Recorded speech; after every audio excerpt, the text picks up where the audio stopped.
Duterte! Duterte! Duterte! Duterte! Hindi na nga makala. Ayan. Duterte! Duterte! Come on. Duterte. Sige. Uli na mo. Ha? Paano siya, ang tawagan na niya, Unity Rights in support for Rodrigo Duterte. Taasay na, kaya na rin sila na. Kuhan lang, libot-libot na sila, libot-libot. Paano siya, Unity Rights for in support for Duterte. Libok Davao, actually nationwide din siya. Actually international, napod sa laing nasod, kaso nga lang, bawal ito mag-samok-samok. Kuhan lang sila to, best rally. Asa mo ito? Ride sa mo ito, ride sa Coastal. Sige.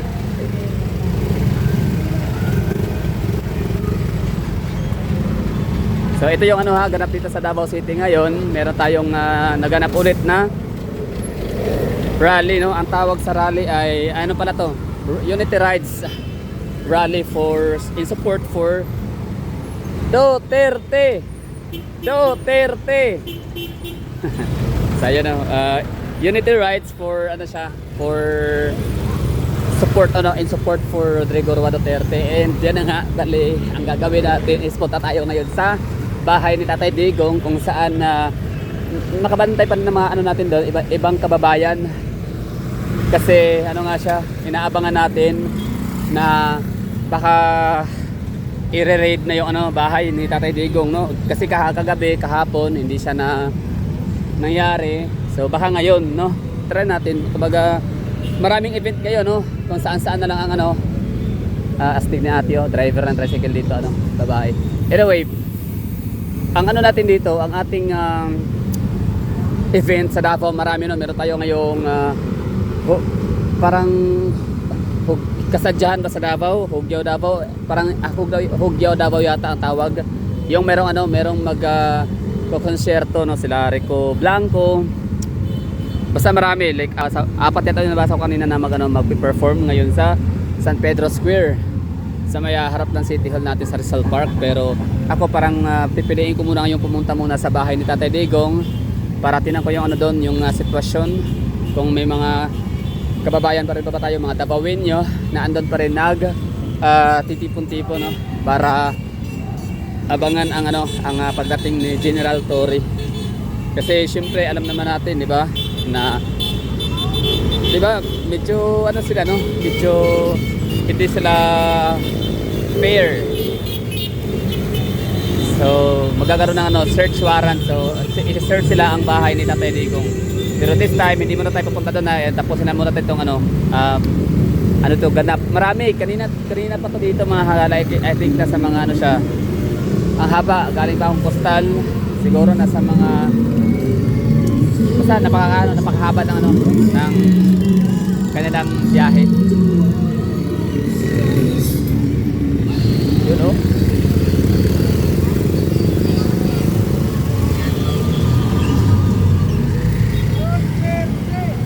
Duterte. Dami nito. Dami nila, kanina pa yan. Siguro isang oras na mahigit nakalipas. Hindi pa rin sila tapos. Hindi pa rin tapos yung motorcade or yung rides.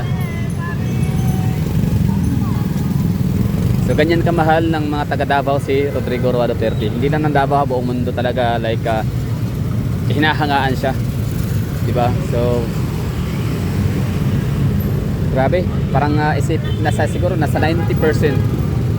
Sa bagay, baka nakalimutan natin, 97% trust and ratings approval ni Tatay Digong dati, kung naalala nyo. Duterte! Duterte! Duterte!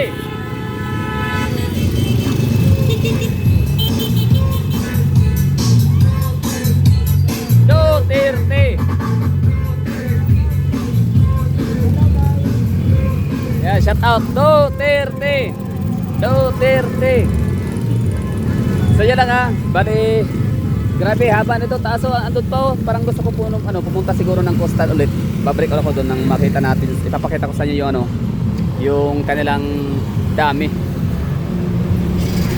Hindi ko salita.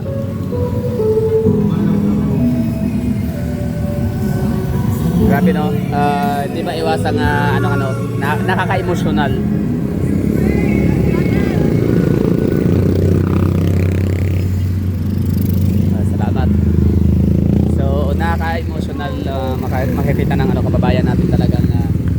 grabe yung suporta at pagmamahal kay Tatay Digong, no? Sa mga Duterte family as a whole.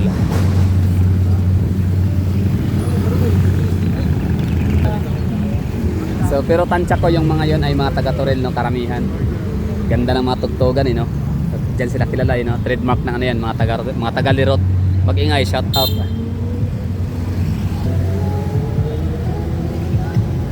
Madilim na kahapon.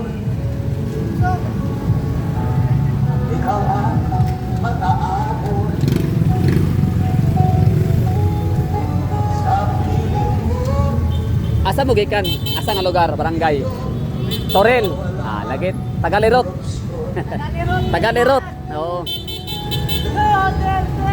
Duterte. Tagalirot. Solid Duterte. Shout out Tagalirot. Mga taga Toril. Shout out dyan, no? Dami ko pinsan dyan. Toril chapter. Grabe, dami pa. Grabe, no? Toril. So ibig sabihin, yung nakikita natin mula pa kanina doon sa coastal, Toril lahat yun. Hindi pa sila ubos, ganyan kadami ang Toril. Hindi sila kadami. Basta sa hindi nakakaalam, ang Toril is ano siya, ha? Pwede na siyang ihiwalay sa Davao City. Pwede na siyang magkaroon ng kasarinlan. Kung pwede ba? Kung pwede, just again yun. Ayos, oh. Ganda. Ganda ng mga taga-Toril. So yung Toril, ha, sa mga hindi taga Davao City, ang Toril is barangay Toril, Toril District. So kung tutuusin, Duterte. So kung tutuusin, pwede nang humilaw o tumiwalag or pwede nang magkaroon ng sariling municipality or city itong or magkaroon ng magkaroon ng sariling LGU. Shout out Toril. So pwede nang humiwalay ang Toril sa Davao City. Pwede sila maghalal ng kanilang sariling mayor. Alam niyo bakit? Kasi napakadaming tao nila, hundreds of thousands, and pasok na sila as highly urbanized city. Pero siyempre, di ko na lang babanggitin yung kung anong syudad, anong highly urbanized city sa Pilipinas ang pwede nating ma-compare kay Toril, no? Or mas malaki pa nga kay Toril, si Toril. So Toril, Davao City is barangay Toril, Toril District, Davao City. Malaking community yan, malaking lugar. Mayaman din, no? Mayroon silang Besano Mall. May instances, dalawa pa lang, no? So far, Grand Mall. Tsaka ongoing ang SM sa lugar. Pisot animal with feeling.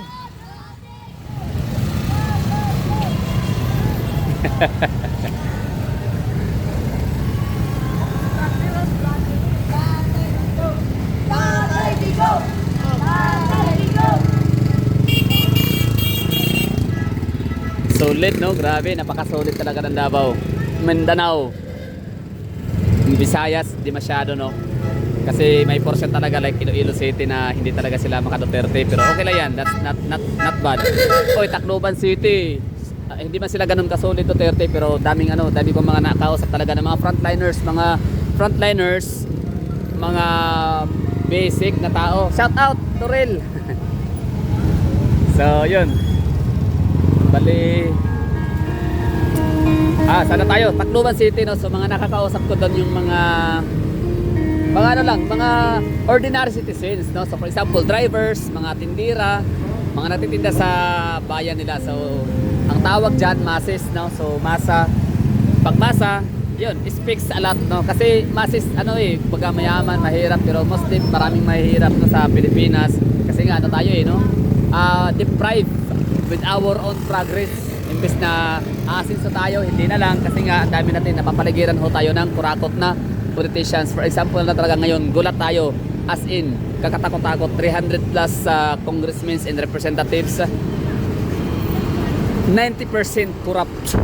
Kuha nyo yun, di ba? So ganyan kalupit ang Pilipinas, ang ating mga government officials natin, kaya ang dami pa rin mahihirap sa atin, no? Although di naman tayo mahirap na bansa, like we're no longer third world country kasi we're developing country na talaga, no? Yun nga lang, di talaga maiwasan na nahihirapan pa rin tayo gawa nung taas nga ng inflation rate natin.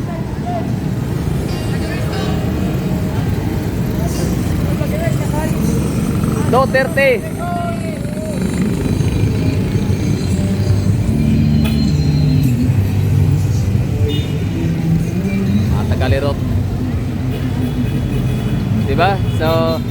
ninakawan tayo, no? In broad daylight ng ating mga kawatan ng mga representative. Buti na lang kami dito sa Davao. Duterte, buti na tayo dito sa Davao ay meron tayong representative na mga hindi madudunong, hindi mandurugas, hindi mga kurakot. So sino ba yon? Di ba? So congratulations, no, sa mga taga Davao City.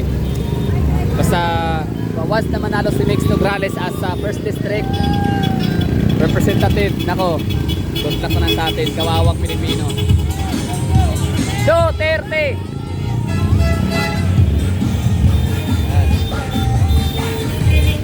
Lupang ko rin.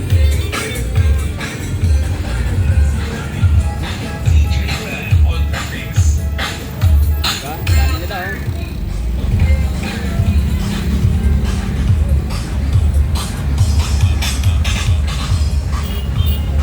Nakakatuwa lang, no? Davao City, solid. Solid Mindanao. Solid yun, OFW, yun talaga ang ano, maipapangako sa inyo, maisisigurado, no, yung pagiging solid. So Davao, Mindanao, and OFW.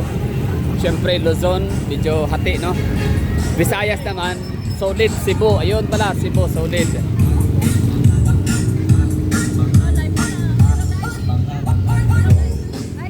Duterte. Si BBM ay tisot.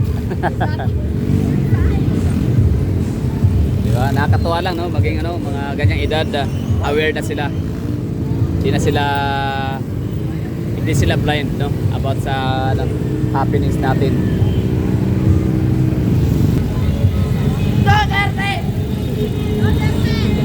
Nice, grabe, kanina pa to, no? Duterte, si nanay. Diba? Ang galing, masa. Ito yung titira na masa. Duterte! Ito yung titira na masa kasi na talaga siya. Bata, matanda, babae, lalaki.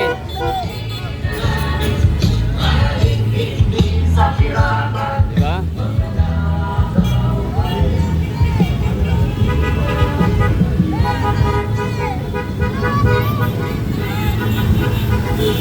So basta sa ano ha, mga nagmamahal sa mga Duterte, iboto natin straight ang siyam na senatorial candidates. Tapos huwag niyong iboto ang inyong mga mayor na ka-line up ni BBM. Huwag iboto ang congressman na ka-line up ni BBM.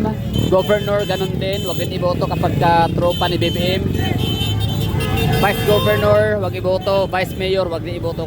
Basta sila ay mga pro BBM. So ang iboto ninyo yung ano, yung hindi line up ni BBM. Para malaman at makita nila, no, kung gaano ba talaga kalagas itong mga Duterte. So dito kasi sa totoo lang hirap makipag-martial law. I mean ano, makipag-people's rally kasi nga wala tayong mga milyones, no, sa ating bank account. Wala tayong mga ipon na milyones na sapat siya para di magtrabaho ng ilang buwan dahil andun nagrarally sa EDSA. Wala hostage tayo, no? Nahawakan tayo sa liig nitong kahirapan, inflation natin. Hindi tayo pwedeng aalis na lang basta-basta pupunta ng ano, mag-people power sa EDSA kasi wala nga tayong pera, no? May pera tayo, pamasahe lang, balikan, pwede na yon. Pero ang tanong, kumusta yung mga obligasyonis natin, yung pag-aaral na ating mga kabataan, ano? Kumusta yung pangkain natin sa araw-araw, sa ating pamilya, binubuhay natin, mga dependent sa atin.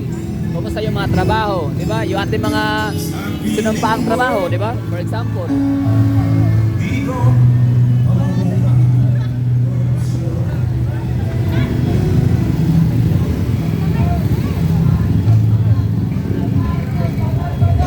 Yun, oh, mga budots, boy, galing.